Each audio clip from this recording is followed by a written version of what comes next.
All right, welcome everybody to the Sprint Jump Throw Performance Podcast. I'm your co-host Joel Reinhardt, along with Andrew Cormier. I'm lucky today to have on Scott Kuehn, who is an assistant strength and conditioning coach with Arizona football. Thanks for doing this, Scott. Absolutely. Thank you for having me on. Yeah, for sure. All right, we'll hop right into our first topic. So I know one of the first kind of bits of content that I was exposed to from you was that a data dashboard webinar on Strength Coach Network, which is fantastic. And I had to go through a couple times before I really was like, wait, I missed that. But really well detailed. But as you approach, just like from a 20,000 foot view, would you approach data collection in a team sports setting? Where do you start, and what are your main outcome goals? So I really got a lot of direction with the data collection, analysis, interpretation, visualization piece. A lot of that came from my experience at William & Mary with Eric and Kier, which partially jumps ahead to one of the questions you had sent over to me. But one of the mantras that we very heavily leaned on there was, does it make the boat go faster? Which for us more specifically is obviously anchor to, is it going to help us win? So when looking at that whole process and what we're using, from which piece of tech we're using, which metrics we're collecting and looking at, to how are we disseminating that information to relevant stakeholders, all of that is passed to that filter of, is it going to make the boat go faster?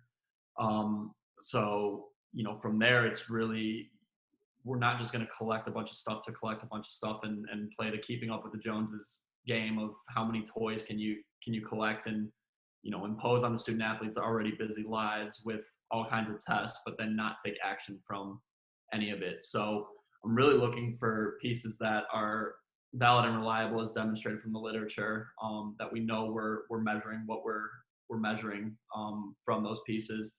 And then it's also able to be collected, analyzed, and disseminated in an appropriate time scale. So it does us no good to collect like RSI mods on athletes and then not have a instant access or instant pop-up of what that score is relative to their normative data. Or with GPS, if we're sending the sport coaches GPS reports a couple days after that practice has happened, they've already dealt with 35 other things that have happened since then, none of which relate to your GPS report. So we've got to have the systems and structures in place for all of that data to get back to the coaches and to be readily informative of the key points that we want to make to them. And I think a lot of that too is you have to know the audience you're talking to. And the reality of it is, like, as much as we want to think that every aspect of what we do is the most important, significant piece that we can be sharing with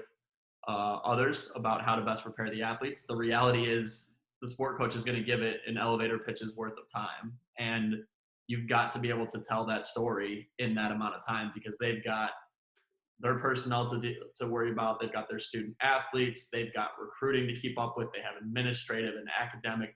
They have all of these other departments and pieces of their job that they've got to oversee and direct and, step in as needed, being that they are in charge of that particular organization.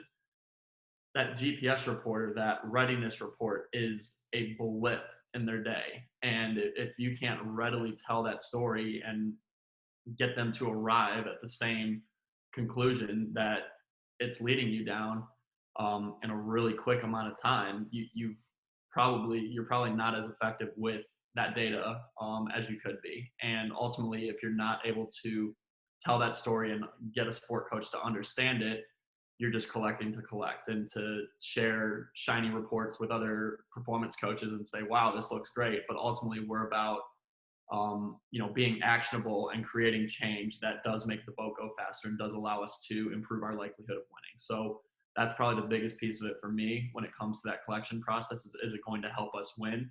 If yes, use it and go deep down that rabbit hole of how to optimize our use of it. If no, pass it to the side. It's not needed. Yeah. And even too, I forget who I've heard talk about this. It might have been Cure or something you posted, but it was like you have to optimize on the end of, disseminating to the coaches and like making action off of it. but you also have to optimize on your own end of like, hey, we added this, and this, and making sure it all of a sudden doesn't add like 3 hours of extra work to your day every day. So it's like, how do you go about, putting in, and some of this is like that dashboard that you saw, like learning some of that stuff. Like, how do you make sure you put structures and systems in place so that, it's not going to add 0 seconds to your day, but you minimize the extra time that it adds to your plate as well? Yeah, I think a lot of that has just been, admittedly, I was lucky to come into the situation at William and Mary where Eric had already opted for getting Catapult there, Mm. which what they've developed with the open field console and the workflow that you can go through, because it really is, it's Excel with a like a sport performance GPS flavor to it. Yeah. It's very limitless in terms of the types of reports you can generate, and then going through that workflow of, okay, um, you know, let me make sure I upload all the data from that session and then refresh the page. And if you've set your filters right, it can automatically pull in that last session. You don't have to worry about clicking the session, or selecting or what have you. It's all already pulled in, and then you can export immediately, and the job is done. The longest part of the job is sitting there waiting for the catapults to all sync up when you have 50 units. But yeah, to Kier's point, if it's adding a bunch of time to your day, is it really that effective when that's time that could be spent, on other projects or on finding more efficient ways to do the job? And a lot of what that presentation on Strength Coach Network was born out of was one of the tasks that I was placed with by Eric, because initially the whole dashboard thing came about. It's kind of a funny story, but first year at William and Mary, Eric was rolling out the high performance model with our basketball team and with our lacrosse team. So I had charge of lacrosse, he had charge of basketball. And he wanted to collect on a few metrics, looking at RPE data and then wellness data. Mhm. And my days would become this back and forth with him for basketball, of him texting me and saying, okay, what's the wellness for the day for the guys, and what's the team average? And I'd text him and I'd say, but John, Joey, and Paul didn't do their survey. He'd text them to do their survey. Okay, now what is it? Then I'd have to regenerate everything. And I'm doing this between running 6 teams plus trying to operationalize all the data science piece of what we were doing there. And so it was just this annoying back and forth of like, there's got to be a more effective way to do this. And I had known about Google Sheets, but of course, like every strength coach, I started in Excel, and there was enough difference at that time when I was starting to build stuff out on there that it was a frustrating process to get transferred over to working in Google Sheets. But got a very bare bones dashboard set up that gave them all the information real time. And then I hadn't necessarily figured out how to automate some of the features that are now automated within that presentation.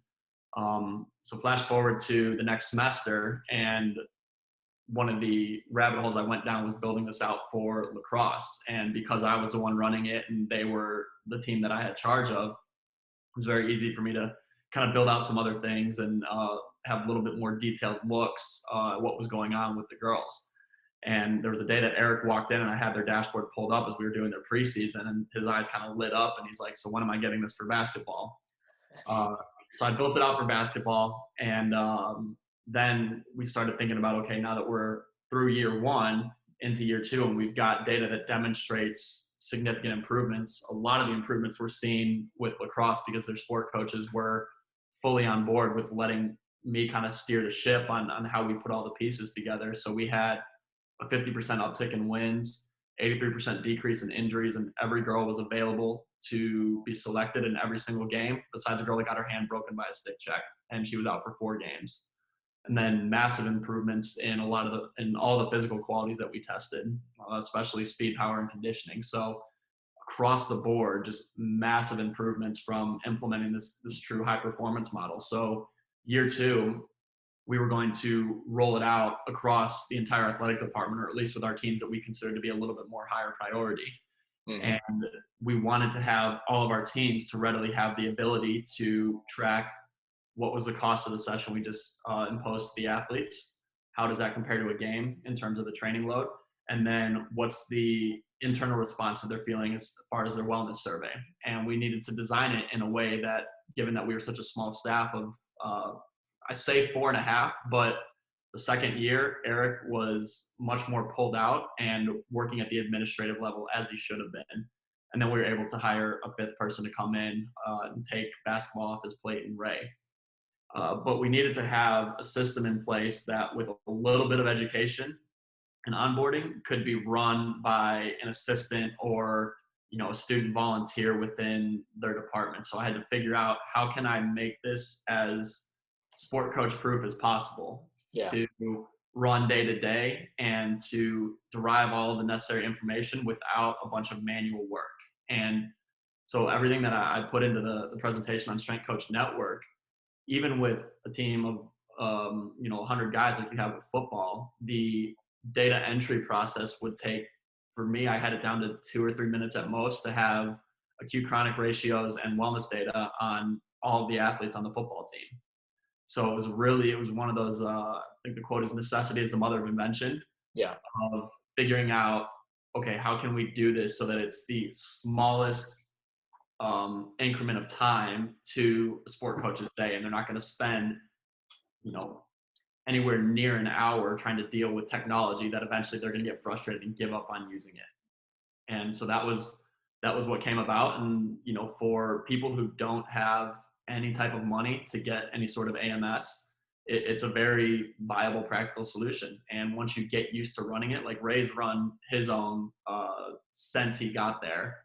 And obviously it takes a little bit of clicking around and making mistakes, and then me jumping in. And that was the nice part about it being on Google Sheets, is if sport coaches did have issues, it was all in the cloud. I could go in and leave them a note and say, oh, you did this, make sure next time you do Y. And then you start to deal with less and less troubleshooting issues as they get used to the workflow of it.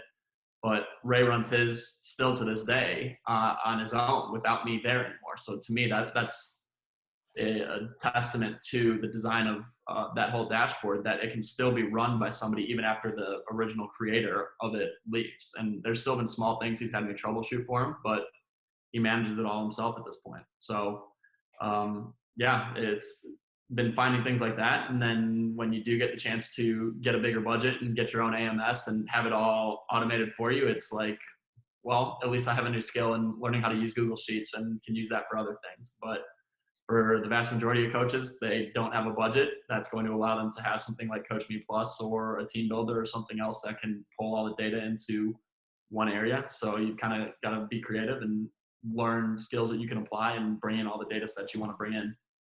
Yeah, that's awesome. That's like I thought of that like specifically because that's one of my like tasks for myself over the break is when we've had Catapult basically since we got here at UMass, and we have 56 units, so we're tracking a ton of dudes. And early on, it was like I can fall into like I'm just gonna figure it out myself type of thing. And I was good enough with like some of the little presentations that I wanted in Excel that I was just like, oh, I'll just download it and do it in Excel. And that's one of my tasks is like talk with Matt Pell enough this winter break that it's like, all right, how do I just automate this in Open? You work with Matt as well? Yeah. So very small world story. He moved to my hometown and he was looking for a gym to work out at. And he stumbled upon the gym that I grew up training at. That was kind of the gym that started my love for sport performance. And so we all had breakfast together when I was getting ready to come back to Virginia after when the pandemic was starting to trend the other way. Obviously now we're doing the opposite of that. But now he's a good friend of mine that we converse pretty regularly. And he works out at the gym that I've grown up training at. So very small little story. Yeah, that's awesome. Yeah, I mean, it was for listeners who don't know, Matt Pell is one of the new sports science guys with Catapult, and he's awesome. And I mean, we're probably gonna have him on soon at some point, get him on and talk some Australian Football League data monitoring. But yeah, that was like I was thinking for myself, like it only adds 10 minutes to my day, but I'm like, if I can take that away and just like click, boom, like why wouldn't I? Because then if we add we're adding a force plate. We got a bunch of tendos. Like if I don't find ways to to what's what I'm looking for? Like streamline. Yeah, streamline all that. Like as we're getting more stuff that just 10 minutes all of a sudden turns into 60, and that's a decent chunk of your day. So yeah, and like for me, we practiced really late here. Part of it was the schedule that came about with not having a season and scheduling as like it was an off season to all of a sudden having a season and class schedules are already set. So we practiced really, really late. The last thing I want to do, and we're getting out, on like our longer practice days, we're getting out of practice at 8 p.m. By the time we've collected all the units and I've gotten back to my office, it's 8:30, 8:45. The last thing I want to be doing, knowing I've got to get up at, 5:30 the next morning, is having to download it to a report, put it into Excel, get it all formatted and structured for, it to be a sound report to send off. And it's too much time. Whereas now it's into the cloud. As soon as I go in and refresh, it's all there in the report. I just add any notes that are worth being added to, what we saw from the day and export, and it's out of my hands and I'm done. So anything that can be maximally actionable and digested by all relevant stakeholders and minimal time, to me, is a huge win for a profession that we already work long hours in. So yeah, with you there. I can see the value in it too, of like, just from experiences that we had at Division III, of if you can make it simplified enough, teaching sport coaches like the basics of some of that stuff to help them optimize just some of the performance and just well-being data associated with their performance. Even though, Division III, it's like you're winning, you want to win, but obviously it's not, you're getting hired and fired for winning games so much, but optimizing that process so at least the kids have a better experience as well could be huge for that too. Like teaching the Google Sheets, that'd be huge. Absolutely. Like, that's been a fair amount of the people that I've spoken with who have asked me for help working through the dashboard, is people who are in that Division III or NAIA type situation where they just want a means of being able to start monitoring their athletes. And so even just giving them advice on the more logistical aspects of it, of like, look, you don't got to monitor every single team. Pick one that you're going to have the best buy-in with from the sport coaches to intervene as the data, influences you to, and work from there, and kind of allow the success you start to see when everyone starts to align and paddle in the same direction. Let that start to speak for itself. I think that was one of the things that made our time at William & Mary a little bit difficult, was trying to roll out that model to everybody when there were coaches that still wanted to do it as they've always done it. Versus letting, I think there was turnover with my lacrosse staff that was entirely out of, it wasn't related to performance or anything. They were going to be good for another year. It was just two of the women were military wives that husbands were getting reassigned, and they were moving with them. And then the other one took a step up and is an assistant coach at Penn State now. So the staff that I had super high amount of cohesion with and alignment and understanding of the high performance model, entirely gone after my first year. But I really think with the increase in wins and then the increase in the competitiveness of games that we lost that we saw in the first year, I think the second year, if we had all stuck together, would have really sold the rest of the athletic department on the value of the high performance model. And I think letting that speak for itself, and letting kind of the keeping up with the Joneses mentality of, well, why is this team getting catapult and why are they getting, the high performance model and we're not, versus telling everyone this is what you're going to do, whether you like it or not. I think allowing that kind of natural human instinct to be on pace with what others are getting and kind of playing that game is the effective way to go about it. So especially at the D3 level, when a lot of those coaches, they're, the only strength coach for all the programs that the school offers, find one or two teams that you can work with and be actionable with that dashboard and the data that it provides, and kind of let it build itself out from there. And then when more and more teams want this service, you have a strong case to go to admin to say, look, winning's up, injuries are down, physical qualities are up, and I can't do all of this for every single team like they're asking me to without more people. And then you get the sport coaches to apply pressure upward of, hey, he needs a strength coach to be able to do what he's doing for this team that's now improved significantly. And that's what I think really starts to foster the kind of changes that a lot of D3 coaches need to do their jobs even better versus just being a Gold's Gym of get people through and call it a day. Yeah, that's a good. I've never thought about it in that way. Like, you implement something in a small realm that shows a ton of, return on investment, and then it's almost like, hey, if we want to scale this, you got to give me some people. you got to give me some resources. Well, that was one of the big. I forget who I spoke with, but they gave me the idea on looking at insurance costs associated with the reduction in injury we saw.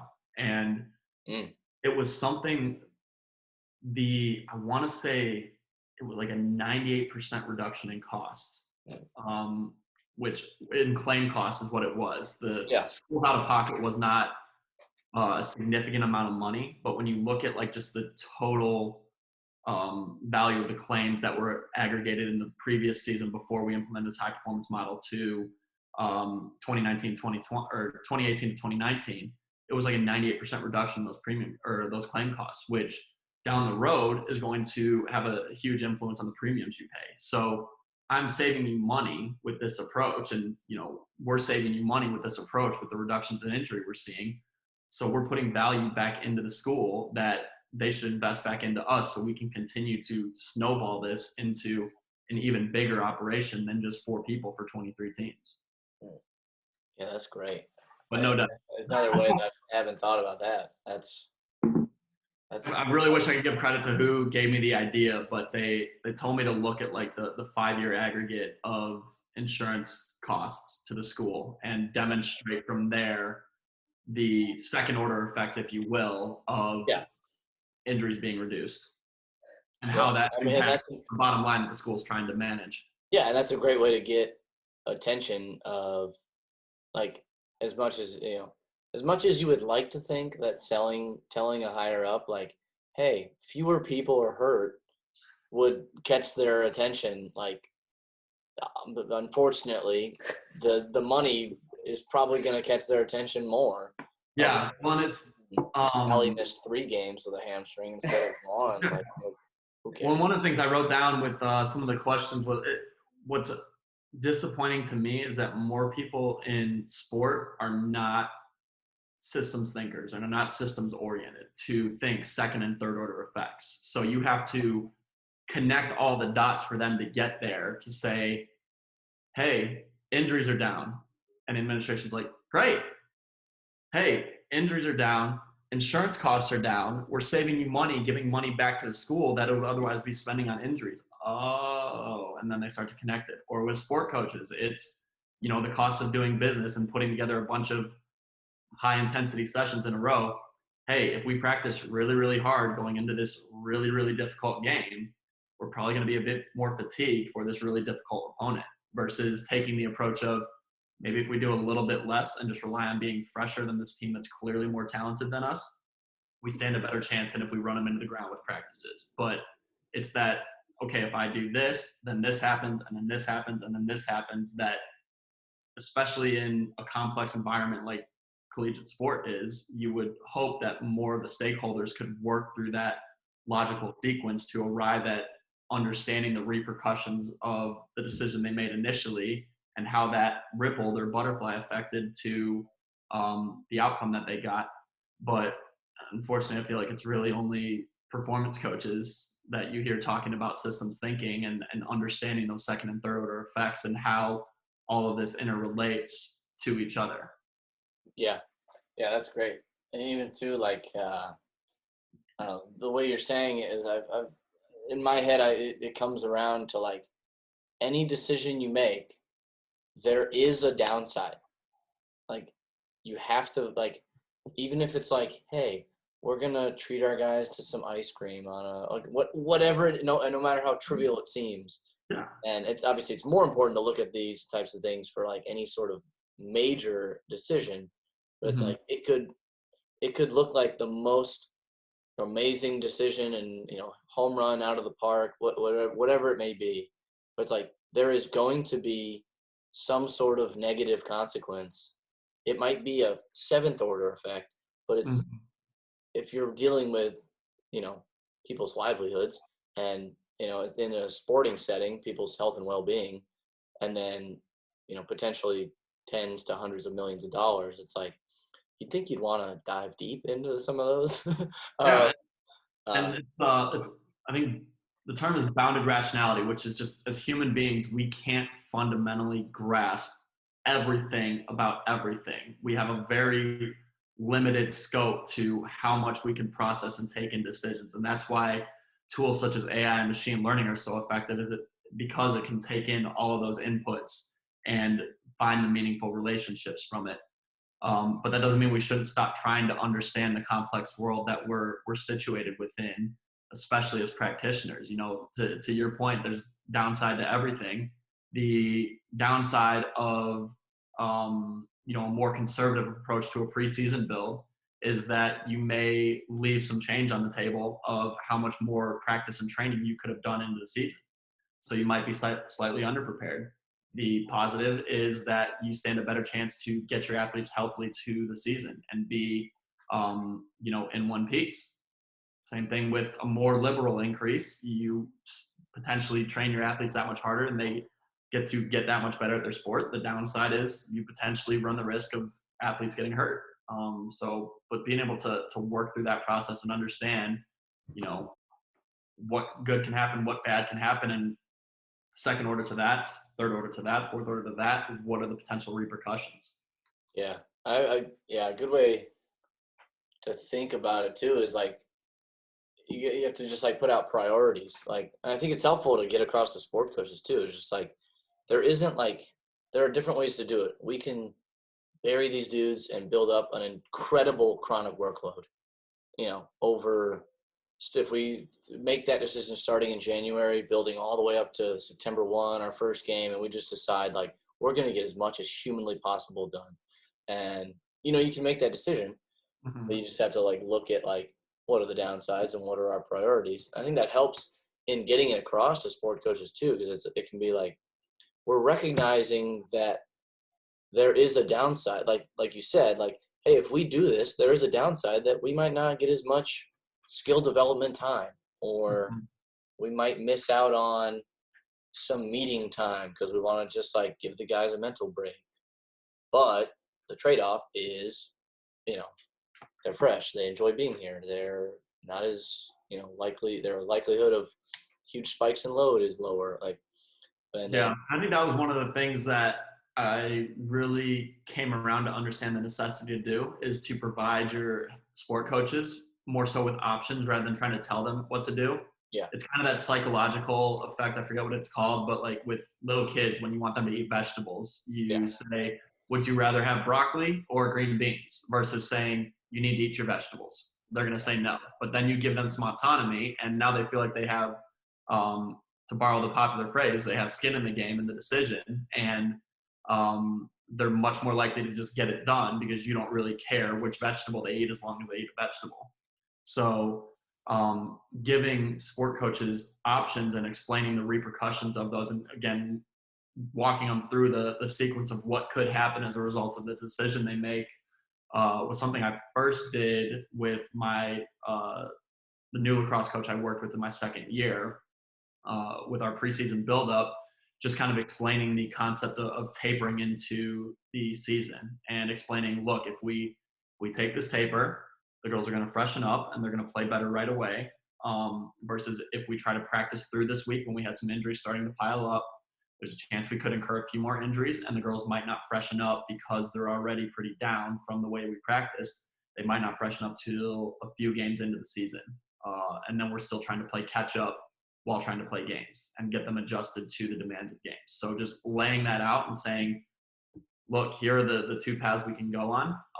And then ultimately they are in charge of the program and it's them that will have to answer for the results that occur on the field. So you do have to kind of have that step back mentality and recognize, like, if lacrosse performs poorly, I'm not getting fired. Now, obviously I'm in a different situation here at Arizona where poor performance on the field means I'm probably gone. So there's a much more of an investment to making sure that things are done right here because my livelihood is on the line. But at the end of the day, and especially in a situation with Olympic sports, there's not as much tie of the strength coach to the head coach. So in those scenarios, you definitely have to understand and respect that dynamic. And all you can do is provide them with the potential options and the repercussions of those, and then let them make the decision. And then hopefully you've got a good enough staff culture to where that's something that can be revisited in kind of an after action review of the season to say, well, look, here's the decision that was made. Here are the outcomes that we saw. What did we learn from it? How can we improve it for next year? But again, that requires a lot of willingness to be open and vulnerable and honest about, very open-minded to all the potential influencing factors that determine the outcome in sport, which, as we know, is not a reductionist system that we can easily say it's the strength coach's fault or it's the sport coach's fault. It's always everything affecting everything. Yeah, that's great. Yeah, it's just on the tip of my tongue what I was gonna say, but I guess like it came up in my head as you were talking through like getting to Arizona and working with the new staff when you were the person that was there, and the new staff came in at William and Mary from lacrosse. Moving to Arizona now, you came in when it like that staff has been there for a little bit. So how have you, what has it been like in terms of, inserting some of the new things that you can bring, whether it's from like a catapult or whatever it may be, into a system that might already be rolling a little bit versus like you were the incumbent who had new people coming in versus you're going into the new situation. What has that dynamic been like? Yeah, so it was actually perfect situation to come into as far as being the new guy because Brian and his staff had already operated and sort of systemized the way that they practiced. And so they did a color system like a lot of places tend to do when they do have some sort of collaborative effort towards tactical planning. So it was really more so about understanding that system and how it was designed and how it had operated first, and then starting to find ways to pull out the information that was already there from their GPS to demonstrate what tweaks could be made to better approximate the demands of the game. Because, again, skipping forward to one of the lessons learned from Kieran and Eric was, truly how to reverse engineer performance and to reverse engineer it from the demands of the game. And so that was something that I've ever since my time there, I've anchored myself to and really held fast to. That is what we are working towards, and that is what we need to be viewing what we do through the lens of, and that's what we need to be making decisions based off of. So it really wasn't that there was a few pieces that were retooled, but the framework was already in place and the understanding was already in place of green means go, red means stop or slow down or go easier. So it was very easy to kind of fit into that and then bring some of the more pragmatic ideas on how we can truly operationalize the system to better mimic the demands of the game of football. Mm-hmm.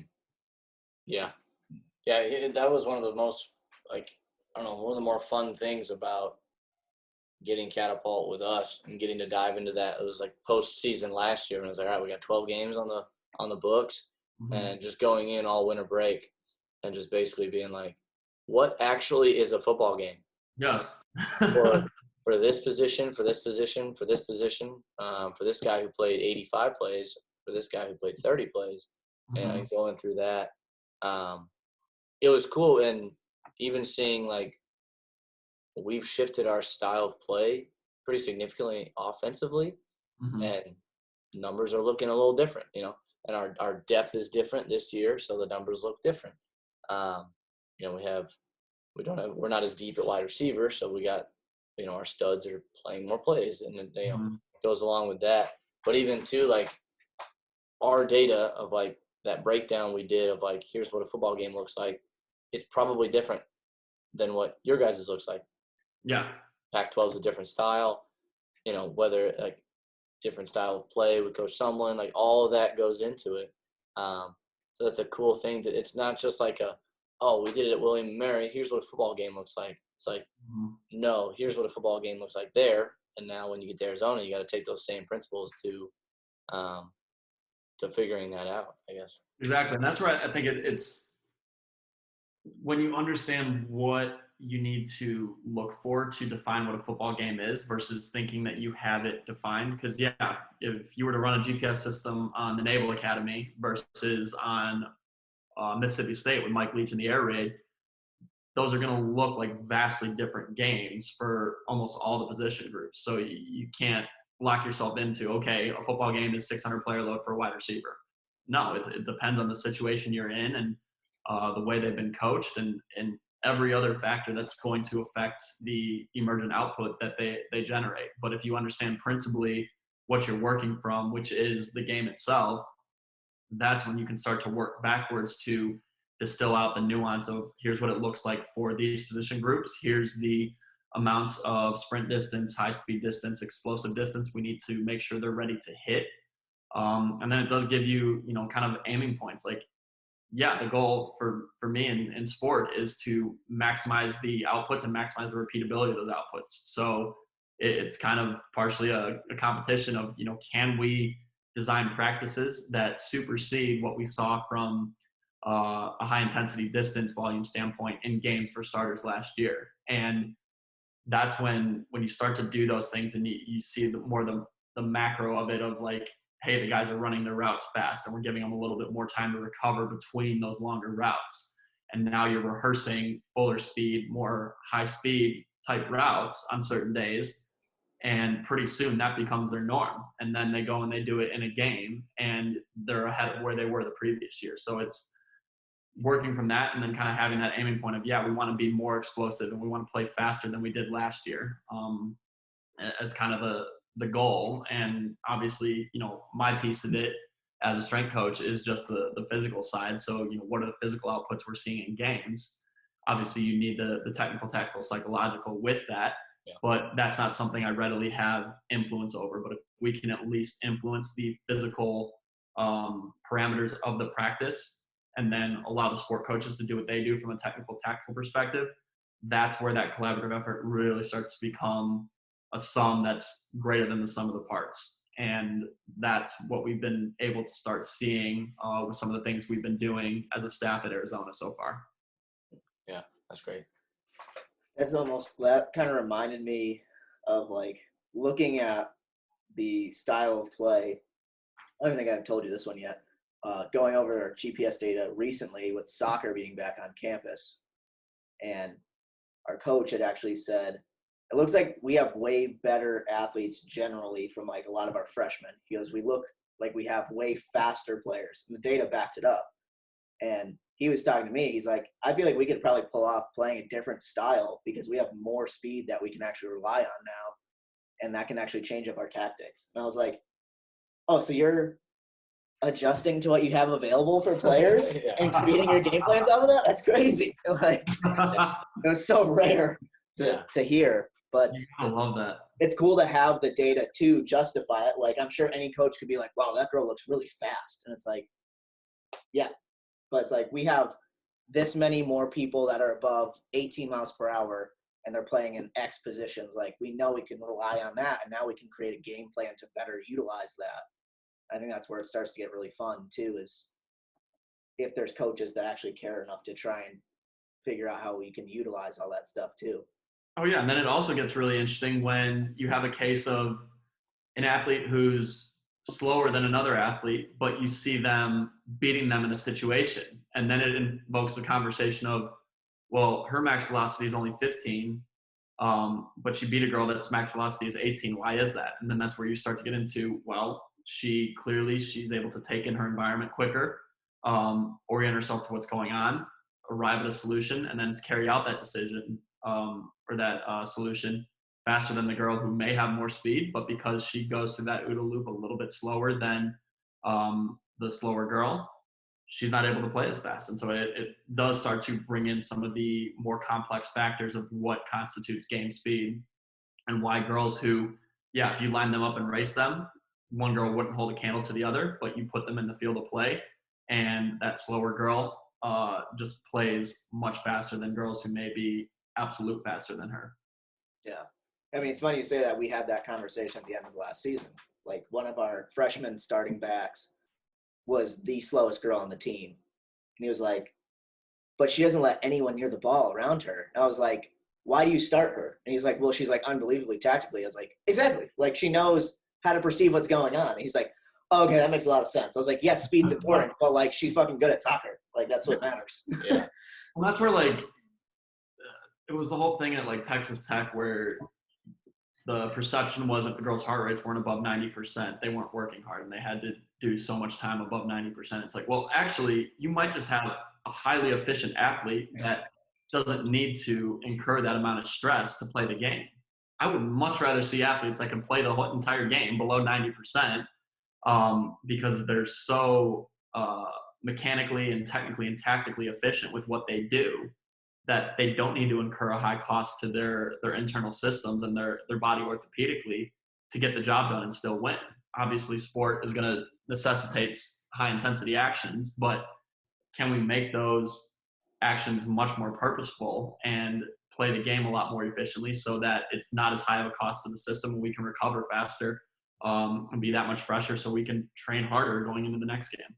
Yeah, it almost kind of comes back to like the systems theory stuff that you're talking about, where it's like not thinking about like the next step of like, we want these girls' heart rates to be through the roof. And it's like, well, you know whose heart rate would be through the roof if they did a full Division I basketball practice?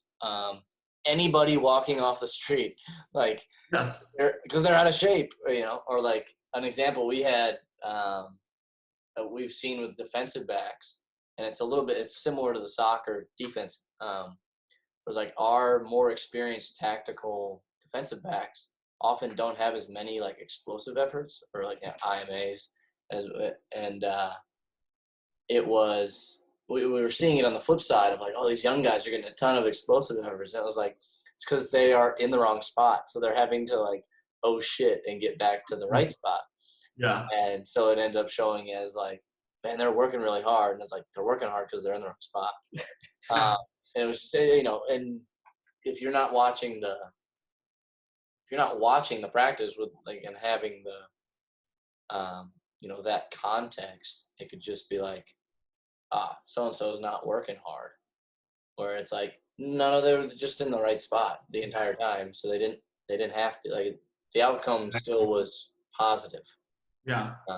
As opposed you need that phenomenological approach and phenomenological assessment of what's going on in the field. And that's where, you know, if you get caught up behind the laptop and you end up missing out on that, you're creating a huge gap that is going to be really difficult to navigate with a sport coach. Because if you're sitting there saying he needs more high-speed yards, and then it's like the sport coach looks at you and says he has 3 goals in this game, why does he need more high-speed yards? Kind of like, oh, well, yeah, busy looking at the laptop. So it's just having a lens for everything, not getting caught up in purely being phenomenological, purely being data-based, but being able to take it all in and take it at the value that it provides and make the best decision you believe with all inputs considered.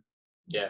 Or even too, like thinking about like whatever you emphasize, that's what you're gonna, you know, you got to think about what you're incentivizing as an organization. Mm-hmm. Because that tech example, like, you're incentivizing people. If I'm that strength coach, I would just get my girls as out of shape as possible in the off season. And so then their heart rates would be through the roof the entire time. You know, great job. Yeah. You got to think about what you're incentivizing. Exactly. It's King Cobra effect is what it is, where in India, the British government, when they were in power there, began offering bounties for dead king cobras that civilians brought in. Yeah. So civilians started breeding king cobras, and then when the government realized what they were doing, they took away the bounty payments, and all the excess king cobras got released back into the wild. So it's exactly what you said, that people are going to orient themselves to a particular metric. You better make sure it's the right metric, which again in sport, you're not going to be able to hang your hat on player load per minute or sprint distance, because the reality is it's far more complex than that. So sitting there and saying, yeah, the girls need at least 10 minutes above 90% max heart rate, you better have some pretty compelling evidence to demonstrate that's going to be what makes the boat go faster. Yeah, no doubt. Yeah, I mean, I feel like that rolls back to like the classic example of like a sport coach that wants their kid to do like a mile run test. All the kid fucking does when he goes home is just tries to run a mile now, and they're not even trying to prepare for their sport. And it's like, well, you're not ready to play whatever your sport is. And they're like, well, I had to get ready for the mile test. And it's like, why are you here? Yeah. It's that, and it's like the Manchester run test as well. That I had to go through the process of demonstrating why the Manchester run test is an inferior means of assessing fitness levels compared to the 30-15 IFT, which has copious amounts of literature to demonstrate its relationship with indications of aerobic capacity. And conveniently, somebody had done a paper that demonstrated that there was no difference between an athlete that scored or tapped out at like the 11th run of the Man U versus an athlete that tapped out at like the 23rd run of the Man U. Like, so if we're not getting any sort of predictive value of a physical quality from doing this test, and the goalie's going to stop at 11 and your middy's going to stop at 23, and they have almost no difference between their projected VO2 max, what's the value of the test? That they can just do a lot of running or not do a lot of running? So it's that whole thing as well. Like, if you're going to do physical testing, recognize that there's a very, limited capability to predict sporting performance from it, unless it's a stopwatch sport. Like if you're measuring max velocity in track spinners, that's probably pretty important for performance. Yeah. Measuring it in field sport athletes, certainly absolutely helpful to have with operational speeds and what have you, and being able to play in those game-breaking moments, but also not a predictor of success necessarily. If you look at the relationship between the 40-yard dash and NFL productivity, and there isn't one. There's a relationship with where you fall in the draft, but obviously at the end of the day, it's about how long you can be productive for. So speed isn't everything. It's certainly probably the king physical quality we want. But if all we do is try and increase that and spend time on that, the time spent chasing that might come at the cost of other qualities that are needed to play the sport well, or might come at the cost of technical and tactical adaptations in practice. It's the same thing with the weight room that everybody's, come around to talking about. Like, yeah, that 500-pound squat might look awesome for the gram, but at what cost did chasing that 500-pound squat, and what level of training did that take, and how did that take away from what else they could have been adapting to that's probably more contextual for them to be better at their sport? Yeah. It kind of circles back to that first question we were talking about, of like, with fitness testing specifically, it's like, that is at its core, that's data collection. And if you're not going to do anything with it, like, if you're not going to do anything real with it, don't collect it. Like, we had that conversation last year with lacrosse, because they're a sport. I mean, you saw it. They come back from the winter break, and that's the start of their season. Mm-hmm. You can have an amazing fall. They go home for 4 to 6 weeks, depending on your academic schedule, and then they come back and you play. So we wanted to do some sort of assessment. Almost, coach wanted to do that almost as just kind of like, hey, so they have it in the back of their heads that, like, I'm going to be watching them like a hawk when they get back to make sure they're not doing nothing. But it was, the ask was like, okay, but what, if we're going to do something that's very specific, like whatever, a beep test or a yo-yo, whatever it is, that is like, you have to get certain level. Are we going to take action off of that? Like, is it like, hey, you're out of practice if you don't get this? Like, and the answer was no. I was like, all right, so then let's just not do it. And she was like, all right. and then at the end of the day, we wanted some sort of subjective, just like, I can tell you did everything this off season and you're awesome. And so it was like the last day of extensive tempo that we had prescribed during the break, we just did that again. And subjectively, she watched and was like, she ended up stopping it halfway because they were all smacking it. And she was like, all right, we're fine. You're good. We're done. And it I've was had that conversation too, and it's like, yeah, the best test is going to be playing the game with the limited amount of time that you have. Like, we can take a practice away to do a run test, but are you going to be okay losing a practice day to find out what you probably already know, that some of the girls did everything, some of the girls did part of it or modified for how they felt they should, and some of them did none of it.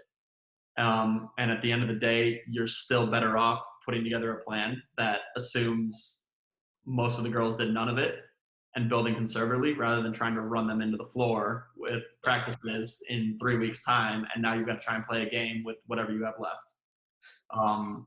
So yeah, I've definitely been on that side of the conversation as well, to where it's like, look, I'll throw a cross-country kid in there and he'll smoke or she'll smoke all of our girls in this test.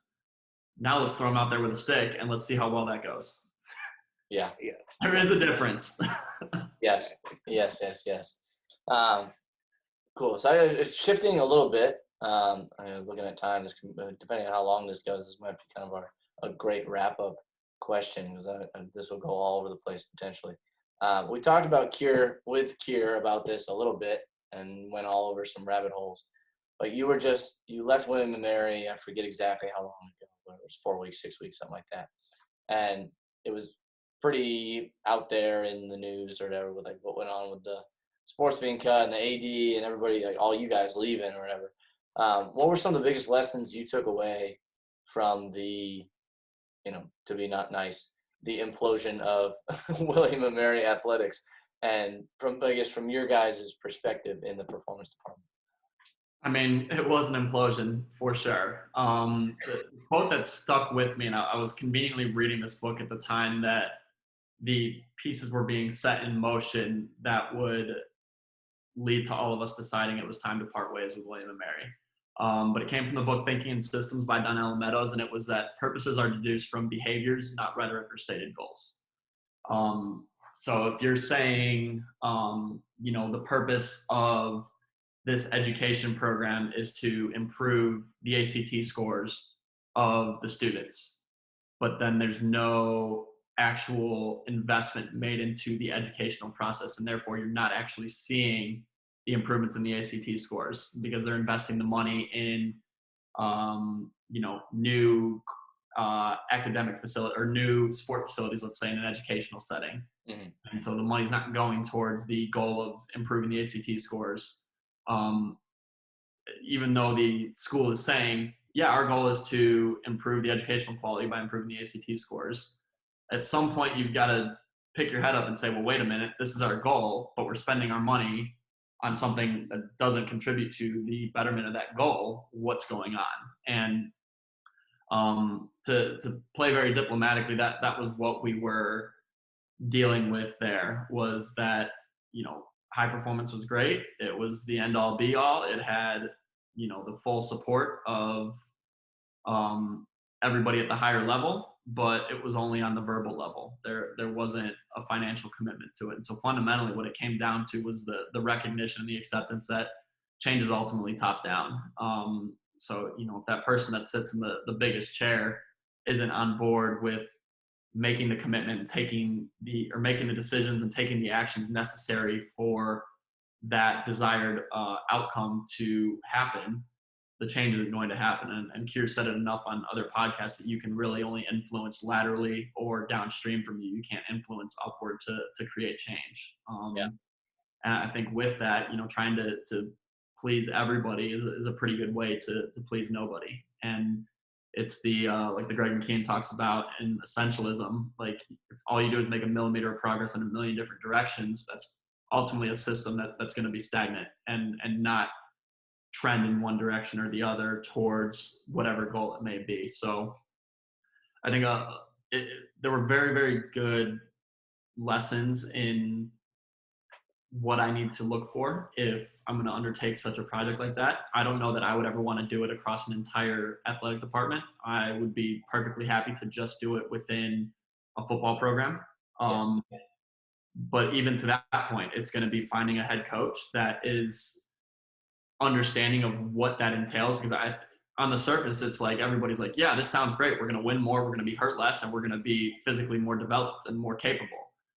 Okay, well, the reality of that is that if you don't understand how to put together a practice plan, with all the other stressors that are going on in the athletes' lives, and understanding all the inputs that they have and how you can ensure that the output that comes out of that, it puts them in the best position to succeed. If you don't have an understanding of that, you're going to have to rely on a performance coach that does understand that.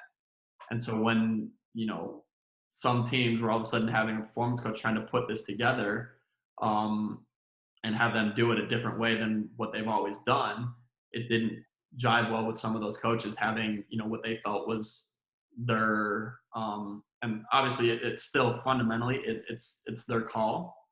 But when you start to create that rift of, I believe it should be done this way, the sport coach believes it should be done this way, the AT believes it should be done another way, and now you're almost forced to pick sides administratively.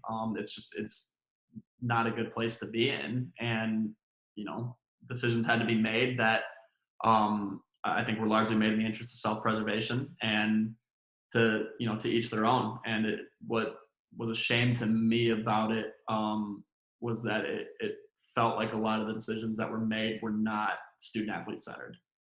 And to me, that's the lens that anybody in collegiate athletics should always pass their decision-making processes through, is how does this impact the student athletes? And, unfortunately, especially with everything going on with the pandemic and the financial limitations that were imposed, I think there were some harsh realities that were revealed as a result, because they fundamentally didn't value the student athletes at the center of all of it. Yeah. Yep. But if they say they care about student athlete health and well-being, they're going to believe it, right? Like the kids have to. Yeah. They don't need to back it up. They can just say it. Yeah. I think it might actually be from essentialism, where it's like, don't tell me what your priorities are. Just hand me your budget, and I'll tell you what your priorities are. Yeah, absolutely. And the whole time it was, they thought it was fine for us to do our jobs with 23 teams and only 4 of us strength coaches, even though we asked for more and more people. And when you looked at, peers in neighboring states or neighboring schools, they had less sports and more performance coaches. And, at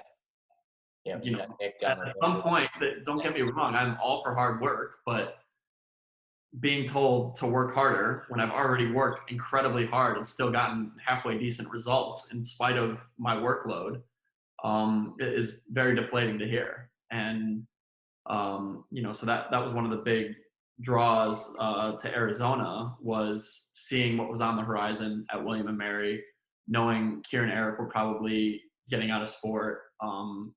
But then, the chance to narrow my focus to one sport, to do it at the Power 5 level, to do it with someone that was very, highly thought of by one of my biggest mentors with Eric, because that was the biggest lesson probably I took away from my time at William & Mary, was that you win with people. And I don't want to go somewhere, take a job just for the logo or the money if the people I'm going to do the job with aren't right and aren't going to be about the things that I hold to be true about what our role is in the performance realm. And Brian's been that. And so to me, it was the best situation I could have hoped for, with all things considered, the volatility, the pandemic going on, the way things were playing out at William & Mary. For that to have come about the way it did, was really a huge blessing. And I'm super excited to be here. I'm loving the work we're getting to do, and the projects we're getting to take on. We're actually working on we're working with somebody who's done analytics for the Golden State Warriors, on some things looking at college football, and it's based around a paper that I'll have coming out in conjunction with our analytics department at William and Mary, where we looked at lacrosse, and we looked at basically what we did is we validated the high-low approach to practice, and we did it in a very objective way that basically looked at a game score for lacrosse and looked at the relationships between our different practice styles and how they impacted the game grade that we saw in the subsequent games. And basically what we found is that when our highs were higher than normal and our lows were lower than normal, we had a better game grade and thus a better likelihood of winning. So now we're trying to do that with collegiate football. Is the project that I'm teaming up with our analytics contacts at Arizona to work on, is to figure out, the way we practice, how does that influence what we see on game day? And we're pretty lucky that we've got access to the PFF database, which is just like, oh, that's nice, a myriad of rabbit holes of analytics that I'm pretty optimistic we're going to be able to find some really significant findings for what drives success in collegiate football from a performance standpoint, from a tactical standpoint. So that's on the horizon here, and getting to do that and be here. And obviously the weather in Arizona is not too bad. It was 80 degrees today. I was at the pool taking a nap earlier. So being a Midwest kid, you can't beat that for November 15th. So not at all. It's been tremendous to be out here. Good stuff. Awesome. Well, that's a great place to end right there. We really appreciate you doing this. This was fantastic. So we appreciate it. Absolutely. Thank you guys for having me on. Good discussion. Of course.